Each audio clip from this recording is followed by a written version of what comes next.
What's up, everybody? Hope everybody's having is going to have a great day today. Um, I figured I'd jump on here since I got some time to myself today, and just explain some of the things that I didn't want to talk about when I was first getting sober. What some people didn't want to, and I'm sure everybody Are you an did. insurance agent looking for a new source of exclusive, high quality insurance leads? And I'm sure everybody did. I'm sure that everybody had something that they did not want to put on their step forward, making that moral inventory, and then having to go to that person and talk about things that they had done, their actions had done, or something. But hey, I guess this is another story. This is part of my story. That's why I'm headlining them sometimes stories or give something in the headline that I'll be talking about, and it's like the headline today is something I did not want to talk about. If you're new to this channel, subscribe. Uh, and down in the description, I have put a link there to another YouTube channel. It's Encountering Hope. I uh, I would recommend everybody to go follow that channel. Great channel. But and I wanted to speak about that kids, you know, kids. We think they're our kids, and here's something to think about: are they your kids? Are they really your kids, or not? Or is that just a responsibility that that God has put on you to take care of? All right, let's get into it. I know in my broadcast yesterday, I had said that, you in recovery, I don't care who you are, you hurt the people closest to you. And I've done it many times, many, many, many times. And one story that I really I want to drive this point home of we hurt people closest to us. It ain't that we mean to, because we don't want to hurt anybody. It's just the sick thinking that we got that, but we do, and it's sad, but we do. And it's sad. It's disgusting to think that we do. But there was this time. There'd been a few times when I'd hurt people that I really didn't know, or what hurted me the most is I was hurting people who was loving me, who was trying to help me, who was giving me hope, giving me strength, and I wanted to hurt them people the most because in my mind I thought I could, because I knew that it was there. One second, I gotta do something real quick.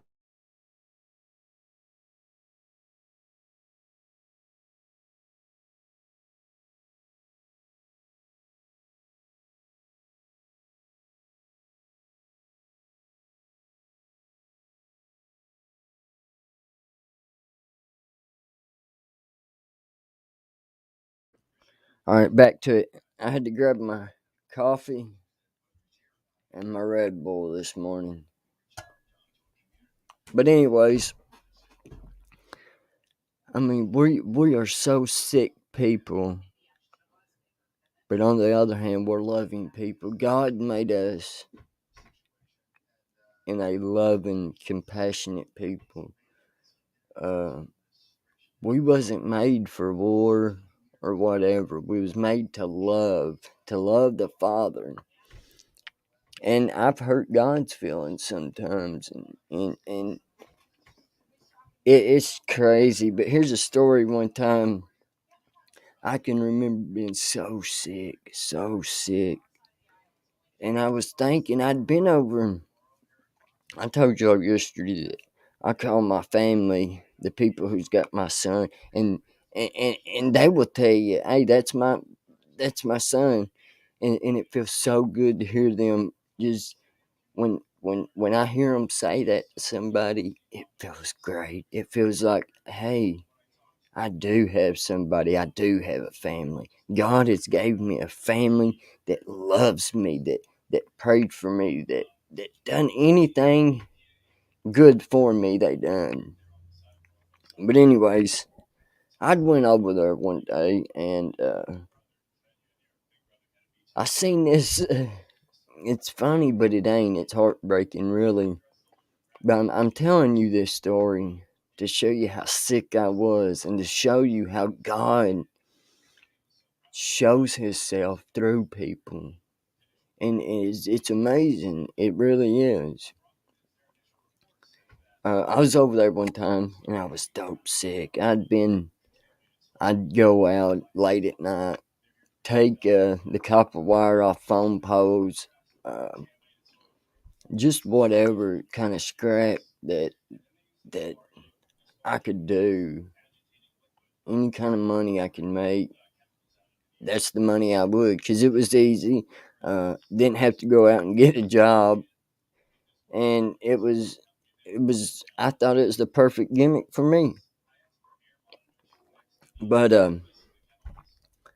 I seen this pole going from the house to this temporary pole set beside a building, and the stories that I'm telling you, I've came clean about them, and it gets easier, but I sit here sometimes and I beat myself up over it when I know it's okay.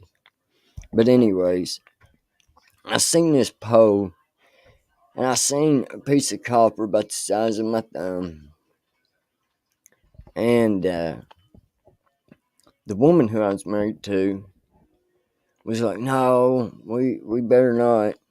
Well, we as time goes on, we get sicker through our mental illness, and well, we leave their house, and it was late at night or something, or maybe I was staying there. I was staying there. I'd stayed all night. It was something like it. I don't know. And when I would, I either stayed up late or something,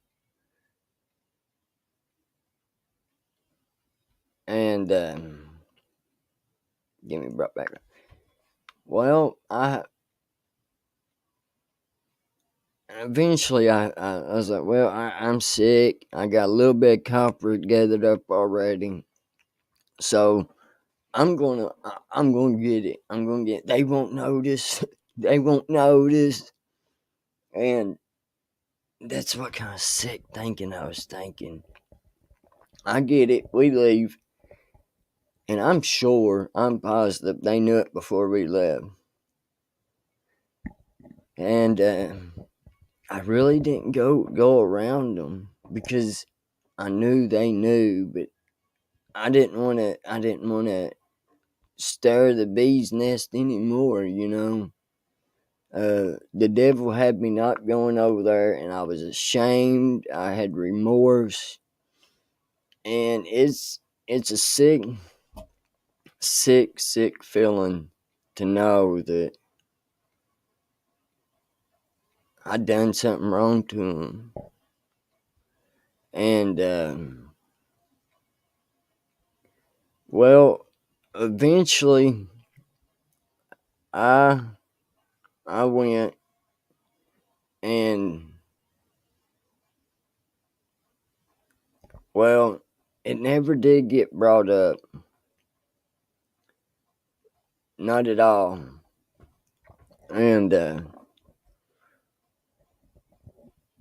well, later on, I got questioning it because I mean that's my family. I didn't realize at that time, but that's my family, and I don't know what it would be. It's like if they would have questioned me about it right then and there, I would have probably lied. But through time, I've learned that hey, it don't matter if it hurts their feelings or not, because it's best to be honest with somebody rather than lie to them. That's how I can tell when somebody's making progress is because they're not lying. They're trying to tell the truth. They're I'm seeing them do things for God. I'm seeing them in their Bible. I'm seeing them volunteer some work for God who when they ain't expecting nothing out of it. I mean, there's signs that us junkies know that we can see when we can tell somebody's trying. And once I came clean with that, I held on to it for a long time. God would beat me up about it. I believe it was God showing me, look, get this off your chest. It don't matter. This is a small thing that you need to get off your chest. That way I can move you forward. And it worked. It really worked. And once I was done with that, it it helped. But yet again, I was so stupid. I wasn't stupid. I was so caught up in the addiction. Here's another one. And this one is the one that really, really, really hurt me. Is I went over there one time and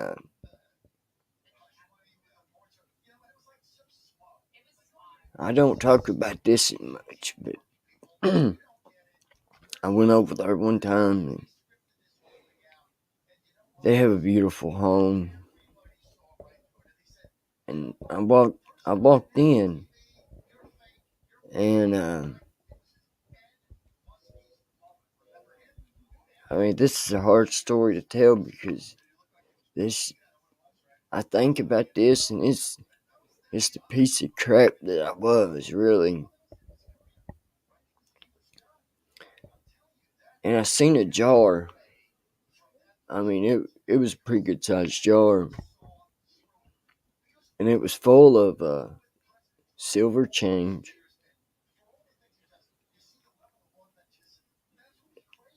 And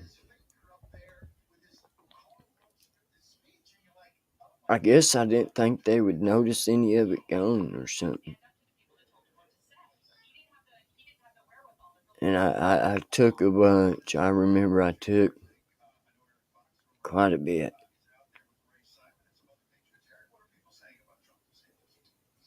And they never questioned me about it. Because I don't know what they was thinking. I knew that I was hurting them, and it wasn't their. Later on, I found out, it wasn't their change. It was the kids' change who they was taking care of. You know, it was a child that I brought into this world, but they was taking care of. And when I found that out, it I don't know, it messed me up. My thinking, my I think I think that's when I realized that I'm sick. I'm dirty. I'm a POS, and it was bad. I mean, I get choked up even talking about that.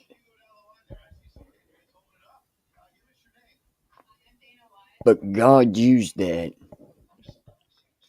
I believe God used that to show them how dirty I was and show them, hey, look, this is what he is, but I'm going to bring him through that.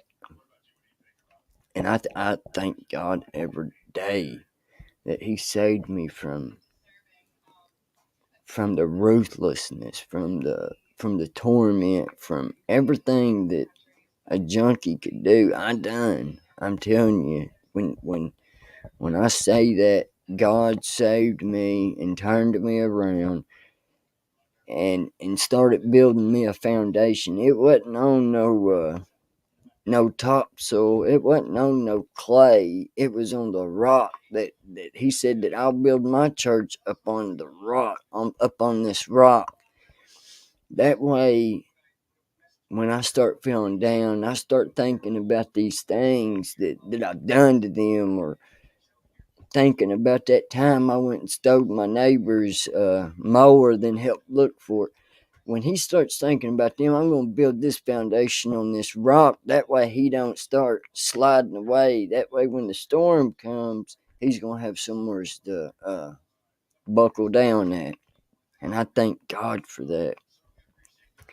And I found out, and God's done this to me many times. Many times. When I say many times, I'm telling you several, up on several times, probably 70 times 70 a day, that God lets me, not really, but God lets me know that He's in charge. He's got to be in charge. Because if I'm in charge, I'm out here having a needle in my arm, having a needle in my neck, having a needle up under my toenail, up in my junk. I mean,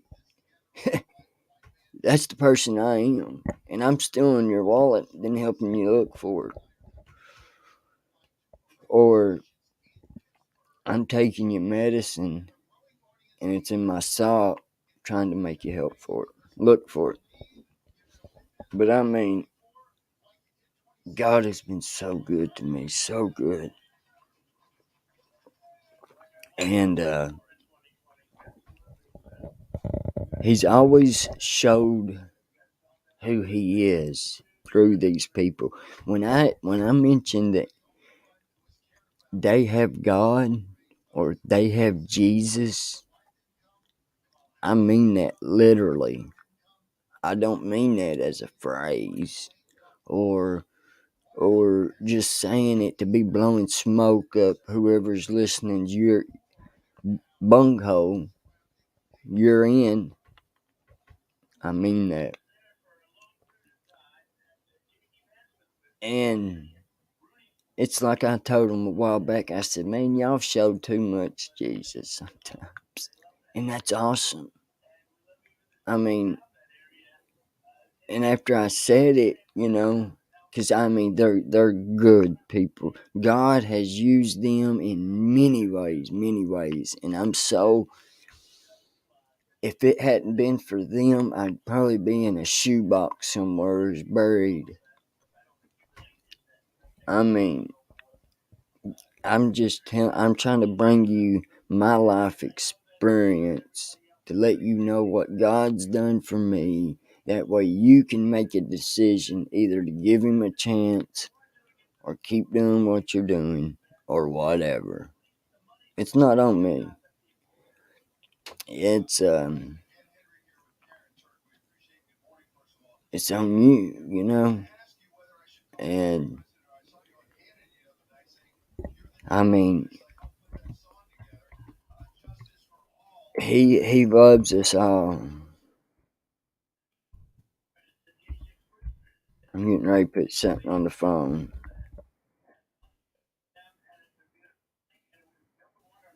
And and I couldn't be doing I wouldn't be here. I'd be in a gutter somewhere. But I mean, they've showed me Jesus. They brought Jesus to me. But mostly of all is I know who God is. I know what He can do. I know what He will do. And He's awesome. He's awesome. Like I told you yesterday, I didn't know God. I played church for a long time, but they showed me the Lord, my Lord Jesus Christ. Without Him, we can't get to God. He's the one who packed the weight of the world on His back, packed it up a hill, buried His cross, or laid down on it. And after He was almost beaten, after His spleen was hanging out, He went and hung on a cross. I forget how many hours it was, but hung there. And you know what? They was two thieves hanging there with Him. One said, "If you're the Son of God, why don't you get us down from here?" I forget what he said to him. But the other one had enough. I think that thief looked, and I think that he he seen he seen Jesus. I think when he looked at him, he seen who he was, and he said, "Don't when you get to heaven, don't forget about me." And Jesus looked at him and said, "From this day on, you'll spend uh, eternity with me in heaven." It wasn't just like it, but it's something like that. And I mean, it's amazing. It really is. And I see Jesus on them each and every day. I don't think that I've ever heard them tell a lie. And it's people like that who God will bring in your path.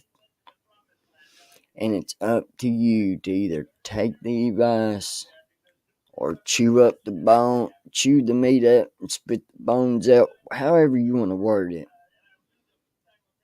it's on you then. And I thank God that these people came along. When I seen them, I seen Jesus. They helped me get to know Jesus. And I'm telling you, when I say that God works in mysterious ways, He works. And when He sees you trying, I think when He sees you down and out, when He sees you not throwing Him in a luggage bag until when the good times are there, and He sees you jerking Him out in the good times, and He don't want you to get Him out of the luggage bag on bad times. Then when payday hits, stuffing Him back in the luggage bag and putting Him back under the bed. I believe, I don't know, but I think He wants you to serve Him 24/7. I talk more about Jesus Monday through Saturday than I do on Sunday. And I don't know why. I mean, it's just something that I've been doing for the past 2, 3, 4 months. And I'm sure I know I sin every day. But back to our stories. I mean, just think about that. Taking money, change, whatever. Taking anything off the people you love, and you not knowing whose it is, but you take it, and you don't know what kind of financial burden they're in, or anything, and you take it, and they don't say nothing, but you know. then you get into recovery, and you come to this step of making a moral inventory, and then after that you're having to go and try to make things right.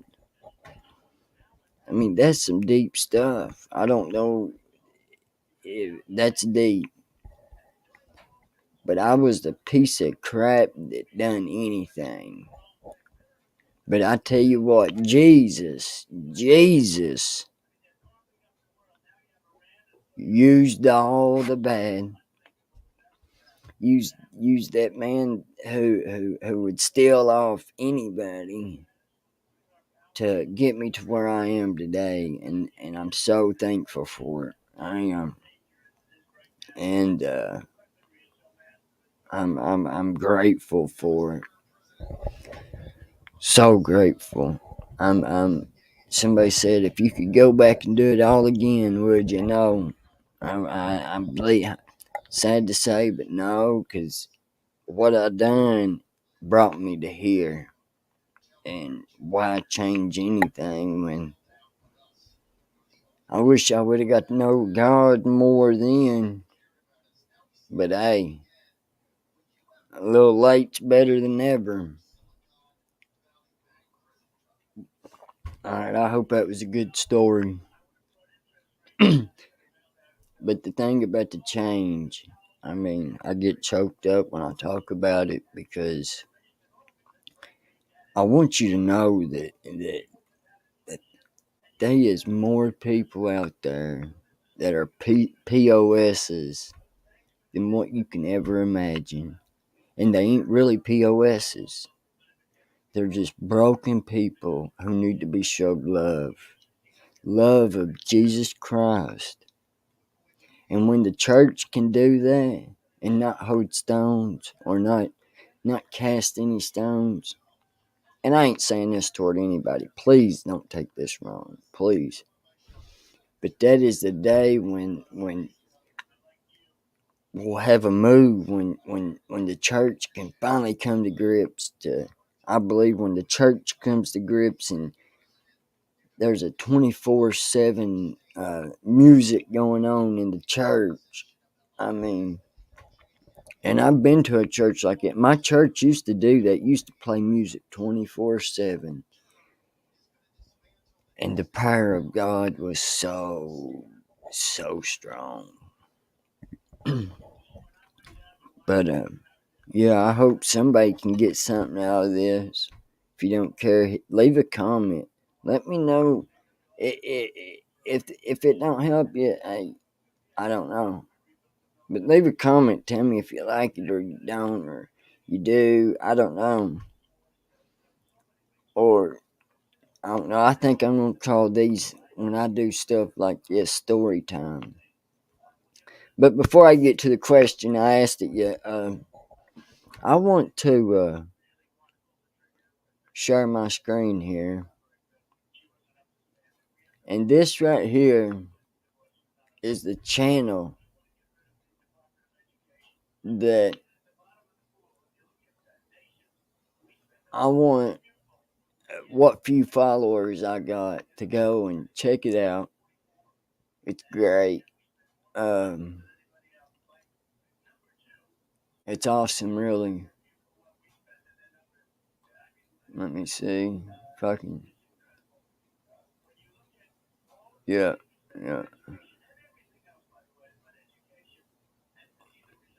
I mean, it's amazing, really. I mean, I know probably 75% of the people. Here's mine right here. Go check it out. Uh, subscribe to this channel. I'm sure this channel will give you hope. And if you know a drug addict out there, hey, tell them about these channels, cause I wish I would have knew a channel that I could watch that would give me hope, that would lift me up when I'm not in church or I'm not with my sponsor, when I'm not at a meeting. I'd want something to hear. I want somebody to talk to me. I want someone who's been where I'm at. or I want to hear somebody who's been where I've been, you know. And I don't, to be I don't know this person, but I mean, uh, I know Ken, that's dad.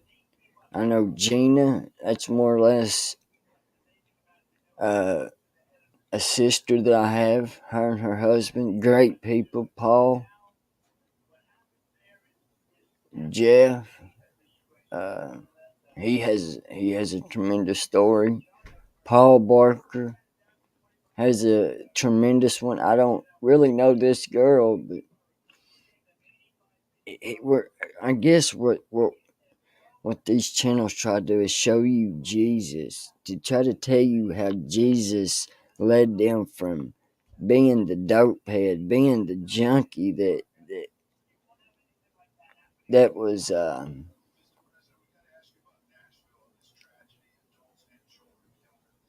to where they was, and yeah. But anyways, I'm almost done. I've been rambling on for 31 minutes. The question that I asked you at the beginning of this was, is your kids your kids? Because I just seen a shooting go down in Tennessee from a 28, 29-year-old woman. She killed 3 kids and 3 adults. My question is, are they your kids, or is that a responsibility?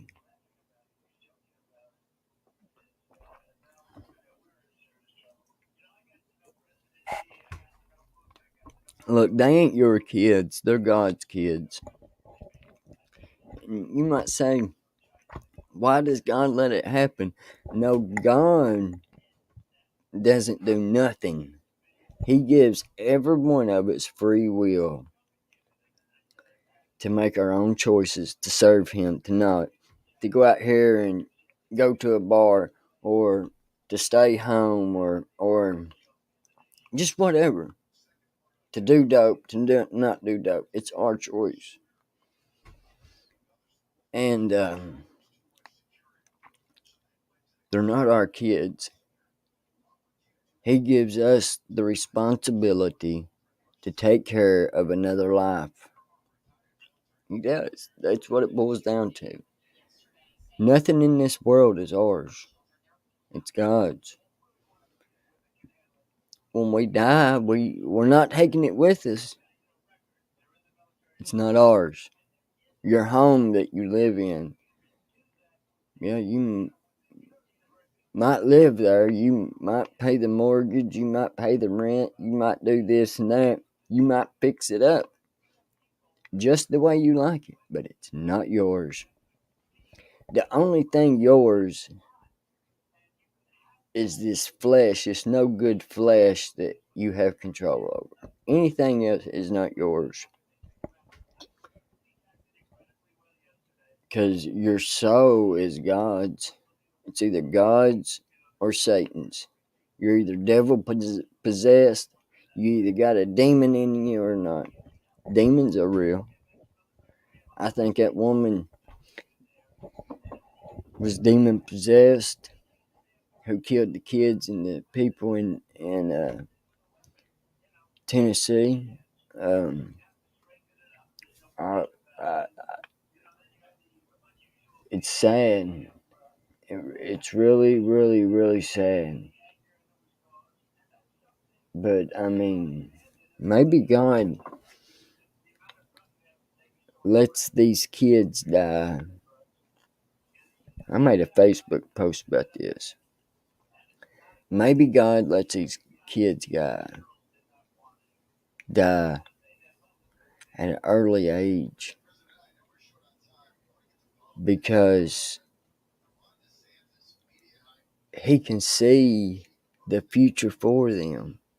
Maybe there's more torment and more heartache and more pain that He sees down the road, and He don't want that to happen. He don't want that to happen. So He just says, "Look, I need some new angels. I need some beauties. I need some stars. So I'm gonna take me some because they're mine anyways. They're not yours. But that's just a thought. That's just something that I've been thinking about since I heard that news story. Uh, Look, I could be wrong. Maybe they are ours. We're selfish and they say our kids, but they're not ours. I hate to tell you. And no one can convince me any different. The Bible says he made Adam and Eve. Who was here before Adam and Eve? So that tells me that God created Adam and Eve, and then he's the one who puts the soul in the mother, and the process of life starts. Because we come out dying. We're dying to go somewhere. We're dying to either go to heaven or hell. And I'm doing my best to go to heaven because I've lived the hell of a life. It wasn't good at all. It was torment. Hope everybody has a great day, and just remember that Jesus loves you, and no matter what you go through, it's not Jesus' fault. He gave us free will. He loves you, and he'll never leave you. We leave him. God bless you. Like I said, Jesus